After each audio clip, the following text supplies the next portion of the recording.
ये जो जजमेंट हुआ है इसमें समाज में एक अच्छा मैसेज जाता है और जुवेनाइल जस्टिस बोर्ड नालंदा के प्रति लोगों की आस्था बढ़ गई है। न्याय अगर जल्दी हो तो बहुत अच्छा होता है, इसलिए कि अगर जो दोषी है उसको सज़ा मिलता है, पीड़िता को सुकून भी मिलता है। यह समाज में एक प्रभावशाली मैसेज गया है कि अगर किसी भी किशोर के प्रति लैंगिक अपराध होगा तो उसका जो अंजाम होगा वो सज़ा के रूप में ही होगा। इसका ही पहला फैसला है जो 9 दिन के ट्रायल में इस तरह से सज़ा की गई है, दोषी को सज़ा दी गई है।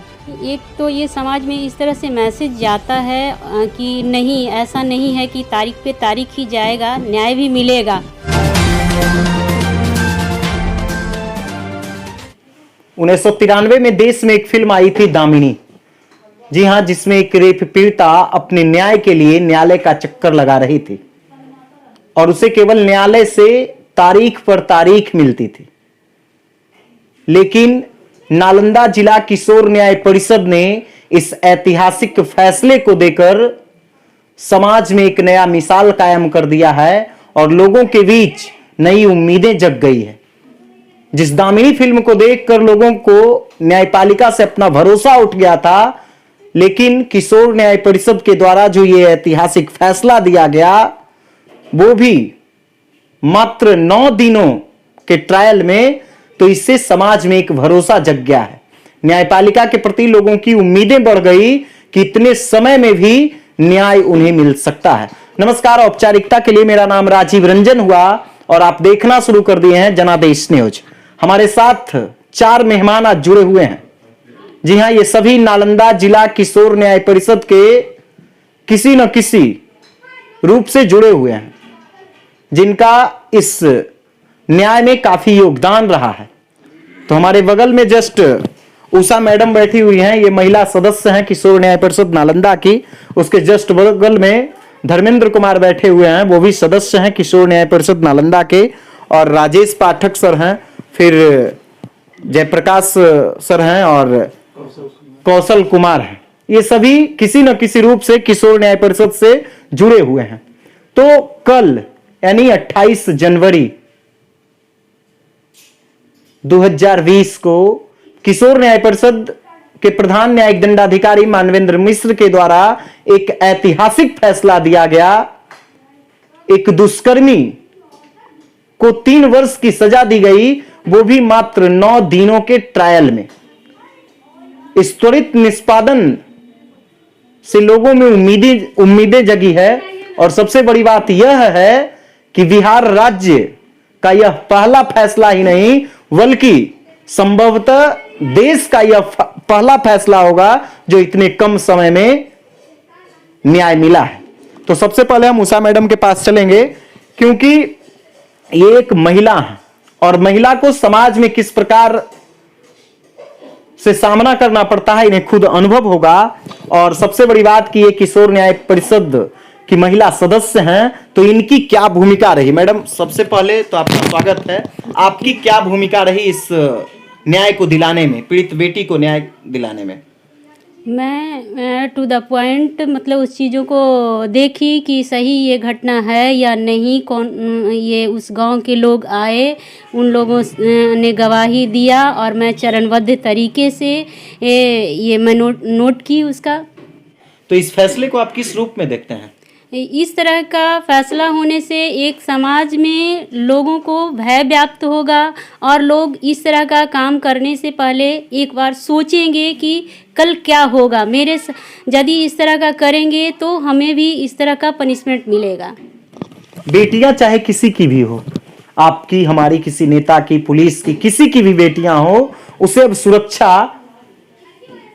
गैरों से नहीं बल्कि अपनों से भी करने की जरूरत है।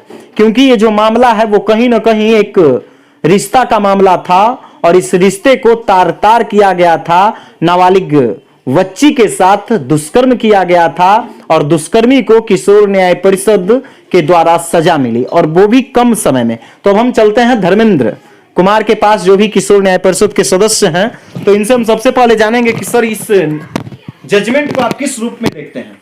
ये जो जजमेंट हुआ है इसमें समाज में एक अच्छा मैसेज जाता है और जुवेनाइल जस्टिस बोर्ड नालंदा के प्रति लोगों की आस्था बढ़ गई है। और ये मैं बताना चाहूँगा कि ये बिहार स्टेट का सबसे फास्टेस्ट स्पीडी ट्रायल इस पे हुआ है और 9 दिन के अंदर ही ये हम लोग इसके डिसीजन पर पहुंच गए हैं और उनको दोषी के बनाया गया है। और इस तरह का जो घटना है, एक बार हम लोग 2019 में ही 25 दिनों के अंदर डॉरी डेथ का में हम लोग सज़ा किए थे और अपना ही रिकॉर्ड हम लोगों ने दोबारा तोड़ा है। 9 दिनों के अंदर इसको डिस्पोजल करते हुए सज़ा सुनाया है। इस तरह के मामले में हम लोगों को संवेदनशील होना चाहिए, क्योंकि ये जघन्य अपराध की श्रेणी में है और हर लोगों को इसमें आगे आकर सच्चाई को सामने लाना चाहिए। जनरली हम लोग देखते हैं कि इस तरह की जो घटनाएं होती है उसमें सच्चाई को लोग छुपा लेते हैं, दबा लेते हैं शर्मिंदगी की वजह से या और भी अन्य कारण से। लेकिन अब चूंकि किशोर न्याय परिषद में लोगों की आस्था बढ़ गई है और वे खुलकर मामले को सामने ला रहे हैं और उसमें हम लोग जितना जल्द से जल्द निष्पादित करके लोगों को न्याय दे रहे हैं। अब हम चलते हैं सहायक अभियोजन पदाधिकारी किशोर न्याय परिषद नालंदा जयप्रकाश जी के पास, क्योंकि इनकी अहम भूमिका रही है इस त्वरित न्याय को दिलाने में। तो सर, इस न्याय को आप किस रूप में देखते हैं? बहुत चंद दिनों में इस न्याय को दिया गया है। न्याय अगर जल्दी हो तो बहुत अच्छा होता है, इसलिए कि अगर जो दोषी है उसको सज़ा मिलता है, पीड़िता को सुकून भी मिलता है कि अगर मेरे साथ कुछ गलत हुआ है तो उसका सज़ा उसको मिला है। इसलिए न्याय त्वरित ही होना चाहिए। तो इसलिए त्वरित न्याय किशोर न्याय परिषद द्वारा किया गया है, ये बहुत ही सराहनीय है और इसका हम बहुत स्वागत करते हैं। किस रूप में इस घटना को आप लोग ले रहे थे सर? यह घटना एक छोटी सी बच्ची 6-7 साल की थी, उसके साथ इस तरह का दुष्कर्म का मामला सामने आया जो कि बहुत ही दुखद और निंदनीय था। कहीं ना कहीं दुष्कर्मी भी उनके अपने ही रिलेशन के बताया जा रहे हैं। हाँ, दुष्कर्मी उनके काका या चाचा लगते थे, पटीदार के लोग थे। और जैसे गवाही हम लोग का हुआ तो इसमें हम लोग का अभियोजन पक्ष की ओर से 8 गवाहों की गवाही हुई। तो जब बचाव पक्ष की ओर से 2 गवाहों की गवाही हुई, इस तरह का घटना को अंजाम दिया गया है।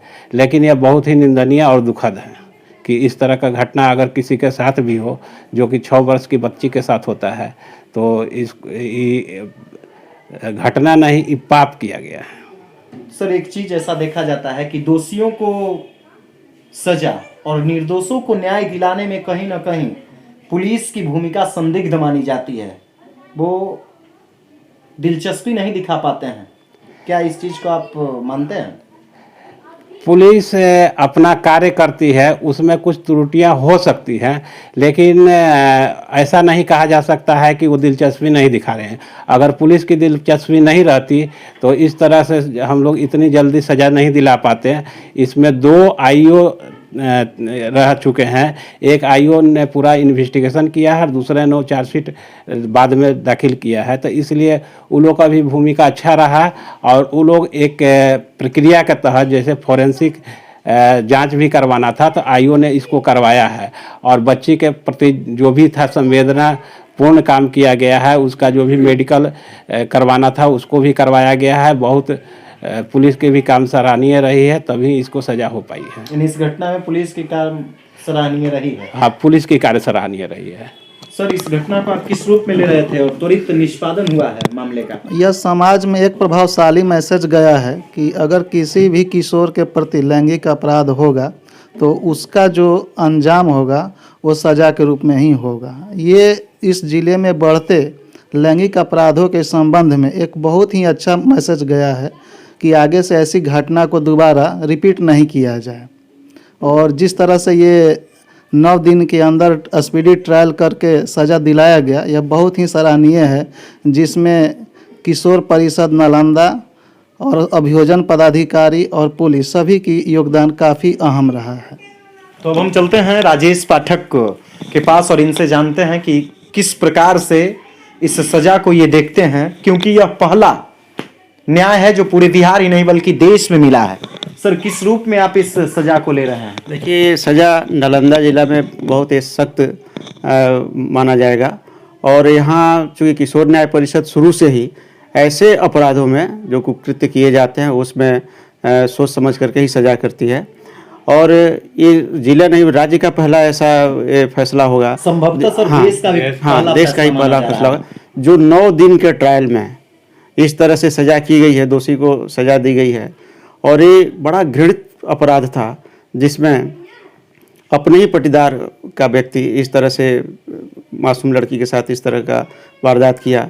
और ये बहुत लोगों में बहुत अच्छा संदेश जाएगा किशोर न्याय परिषद नालंदा का कि अब यहाँ पे इस तरह के निर्णय होने से लोगों में काफ़ी आशा भी जगेगी कि अगर इस तरह का मामला होता है तो हम उसको दबाएं नहीं, बल्कि मामले को हम उजागर करें, थाने में जाएं, रिपोर्ट लिखवाएं और इस तरह के मुकदमा चलाएं। इसमें सभी लोगों का, पुलिस का भी सहयोग रहा, परिषद भी काफ़ी एक्टिव रहा, हमारे विजन अधिकारी भी एक्टिव रहे, सभी लोग इसमें एक्टिव रहें और इसका नतीजा हुआ कि मात्र 9 दिन के ट्रायल में इस तरह की सज़ा हुई। अब हम चलते हैं उषा मैडम के पास, क्योंकि ये महिला हैं और इनसे हम जानते हैं कि मैडम एक फिल्म आई थी 1993 में दामिनी, न्यायालय से केवल तारीख पर तारीख मिल रहा था, लेकिन इस फैसले ने समाज में एक नया संदेश दिया है, इतिहास रचा है कि न्यायालय केवल तारीख नहीं देती है बल्कि न्याय भी देती है। और आप एक महिला हैं तो महिलाओं के लिए क्या संदेश देंगे, क्योंकि जिस प्रकार से आज बदलते समाज में महिलाओं पे अत्याचार ढाहा जा रहा है, कहीं ना कहीं मासूम बच्चियों को अपना निशाना बनाया जा रहा है, जो भी समाज के हबसी भेड़िए हैं, तो इस न्याय को आप किस रूप में देख रहे हैं? और सबसे बड़ा चीज है कि दामिनी फिल्म को देखते हुए आप इसे किस रूप में ले रहे हैं, क्योंकि तारीख पे तारीख नहीं बल्कि न्याय भी मिल रहा है। नहीं, एक तो ये समाज में इस तरह से मैसेज जाता है कि नहीं, ऐसा नहीं है कि तारीख पे तारीख ही जाएगा, न्याय भी मिलेगा। यदि हम एक्टिव होंगे इसके प्रति तो न्याय मिलेगा, आज न कल न्याय मिलेगा। ये एक समाज में संदेश देता है कि नहीं, जागरूक होने से निश्चित न्याय मिलेगा। यानी कहीं ना कहीं जागरूकता की भी कमी है समाज में। हाँ, समाज में जागरूकता की कमी है। तो हम चलते हैं धर्मेंद्र कुमार के पास, क्योंकि ये किशोर न्याय परिषद नालंदा के सदस्य हैं और इनकी भूमिका भी काफी सराहनीय रही है इसे अंजाम तक पहुंचाने में। तो सर क्या लगता है कि समाज में इससे एक उम्मीदें जगेगी न्यायपालिका के प्रति, क्योंकि दामिनी फिल्म को देखकर बस वही न्यायपालिका के प्रति याद आती थी, तारीख पर तारीख। जी हाँ, बिल्कुल सही कह रहे हैं। दामिनी फिल्म में जो बताया गया था उससे लोगों के मन में थोड़ा सा भ्रम आ गया था, लेकिन ये हमारा जो केस अवर जो हम लोगों ने डिस्पोजल किया इसे कल 28 तारीख को, ये पूरे समाज के सामने एक उदाहरण है।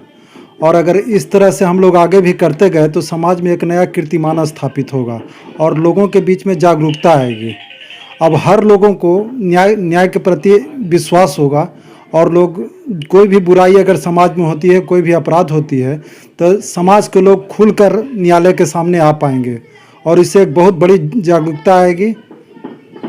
तो कहीं ना कहीं किशोर न्याय परिषद नालंदा ने इस फैसले को देकर एक नया कीर्तिमान रचा है, क्योंकि बिहार का ही नहीं बल्कि देश का यह पहला फैसला है जो मात्र 9 दिनों के ट्रायल में अंजाम तक पहुंचा है। एक पीड़ित बेटी को न्याय मिला है और कुकर्मी को 3 वर्ष की सजा मिली है। हम लगातार आप तक अपडेट्स पहुंचा रहे हैं।